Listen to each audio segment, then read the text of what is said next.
సత్తెనపల్లిలో టీడీపీకి ఎదురు దెబ్బ తగిలింది. జనసేన సమన్వయకర్త బొర్రా వెంకటప్పారావు రాజీనామా చేశారు. గత సంవత్సరన్నర కాలంగా జనసేన నియోజకవర్గంలో విస్తృతంగా పర్యటన చేసిన ఆయన స్థానిక టీడీపీ నాయకుడు కన్నాతో పొసగని కారణంగా రాజీనామా చేసినట్టు తెలుస్తోంది.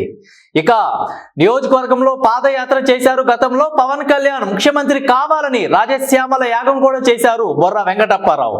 స్థానిక నాయకత్వం కోరుకుంటున్నారని, స్థానిక నాయకత్వాన్ని స్థానిక సమస్యలను పరిష్కరించడానికి ప్రజల్లోకి పోతున్నానని బొర్రా వెంకటప్పారావు అన్నారు. గ్రామ గ్రామాన జనసేన జెండాలు ఆవిష్కరిస్తానని అన్నారు. తదుపరి కార్యాచరణను త్వరలోనే ప్రకటిస్తానని బొర్రా వెంకటప్పారావు అన్నారు. అందరికీ నమస్కారం. నా పేరు బొర్రా వెంకటప్పారావు. నేను సత్తెనపల్లి నియోజకవర్గం నుంచి స్వతంత్ర ఎమ్మెల్యే అభ్యర్థిగా పోటీ చేస్తూ ఉన్నాను. నేను మీ వాడిని, స్థానికుడిని. నన్ను మీరందరూ ఆశీర్వదించి నన్ను గెలిపిస్తారని చెప్పేసి మనస్ఫూర్తిగా కోరుకుంటూ ఇట్లు మీ బొర్రా వెంకటప్పారావు. జై హింద్, జై సత్తెనపల్లి.